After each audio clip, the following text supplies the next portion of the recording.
দেখেন, তেলবাজকে আমি আহামরি কিছু মনেই করি না। রাশেদ ভাইকে অনেকেই বলতেছেন, দুষ্টু লোকেরা বলতেছেন তিনি নাকি তেলবাজি করে সচিব হয়ে গেছেন। আপনারা দেখেছেন যে তেল মারতে মারতে শেষ পর্যন্ত কি পরিণতি হয়েছে। আমতারেকের আর খোঁজ রাখেন আপনারা? ক্ষমতা আগুনের পোশাকের মতো, আপনি এটাকে কতটা ভালোভাবে ব্যবহার করতে পারতেছেন আপনি সেটা দেখবেন। আপনি ক্ষমতায় আছেন। দেখেন, তেলবাজকে আমি আহামরি কিছু মনেই করি না। ওই গতকালকে মনে হয় ফেসবুকে বেশ সয়লাভ হয়ে গেল, রাশেদ ভাই আছে না, রাশেদ ভাইকে অনেকেই বলতেছেন, দুষ্টু লোকেরা বলতেছেন তিনি নাকি তেলবাজি করে সচিব হয়ে গেছেন, সচিব পদমর্যাদার হয়ে গেছেন। এখন আমি সংবিধানটা ভালোভাবে পড়ে দেখেছি, সংবিধানের কোথাও বলা নেই সচিব এই দেশের কর্মকর্তা। সংবিধানে বলা আছে সচিব পদমর্যাদার যে ব্যক্তিটা আছে উনি বাংলাদেশের কর্মচারী। এখন উনি যদি বিপ্লবী থেকে বাংলাদেশের কর্মচারী হতে চান, আমরা তাদেরকে বেতন দিয়ে রাখবো, সমস্যা নেই তো। একজন এমপি বাংলাদেশের যত বড় এমপি হবে উনি তত বড় কর্মচারী।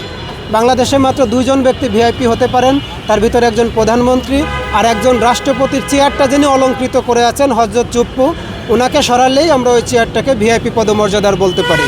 যে যেখানে তেল দিচ্ছে দিতে থাক, যত উপরে ওঠার দরকার উঠুক, আওয়ামী লীগের উপরে যাইতে পারবে না। যে যত বড় ফ্যাসিস্ট হতে চাই হতে থাকুক, আমরা বাধা দিব না।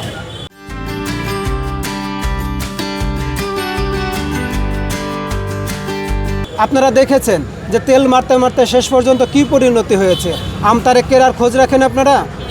অনেককেই দেখেছি, যারা অনেক বড় ক্ষমতাবান ছিল তারা এখন জেলে আছে, অনেক বড় তার থেকে বড় ক্ষমতা যারা ছিল তারা এখন দিল্লিতে বিভিন্ন দেশে হিজরত করেছে। আমরা তেলবাজদের কথা শুনতে চাই না। তারেক রহমান বলে দিয়েছেন আমাকে মাননীয় বলার দরকার নাই, আমি তো ভাই বলে ডাকি। এখন তার জন্য কি আমার ফাঁসি হয়ে যাচ্ছে? যদি তা না হয়, যে যেখানে সম্মানের জায়গায় আছে, ক্ষমতা দুই ধরনের হতে পারে। আপনি যদি ক্ষমতায় থাকেন আপনি সম্মান পেতে পারেন, অথবা আপনি ক্ষমতায় থেকে যদি সেই ক্ষমতার অপব্যবহার করেন তাহলে আপনি শেখ হাসিনার মতো দেশ ছাড়া হতে পারেন। এই জন্য ক্ষমতা আগুনের পোশাকের মতো, আপনি এটাকে কতটা ভালোভাবে ব্যবহার করতে পারতেছেন আপনি সেটা দেখবেন। আপনি ক্ষমতায় আছেন। আমরা চাই না দেশের ভিতরে আর কোনো অস্থিরতা তৈরি হোক, আমরা চাই না তেলবাজরা আর কোনো জায়গায় স্থান পাক। বিএনপির ভেতর এমনও কর্মী আছে এখন পর্যন্ত 1 কোটি থেকে 1 কোটি 20 লাখ লোক আছে যারা কোনো পদ পদবিতে নাই, কিন্তু তারেক জিয়া রহমানকে ভালোবাসে, ম্যাডাম খালেদা জিয়াকে ভালোবাসতো, জিয়াউর রহমানকে ভালোবাসতো। এইসব মানুষকে আমরা বিএনপির একদম সম্মুখভাগে দেখতে চাই, যারা মিছিলের সম্মুখভাগে ছিল। তেলবাজদের ব্যাপারে আমি শুধু জনাব তারেক রহমানকে বলবো, আপনার বাবা একজন এলিট পারসন ছিলেন এবং উনি ওনার চারপাশে শুধু এলিট পারসনদেরকে জায়গা দিতেন।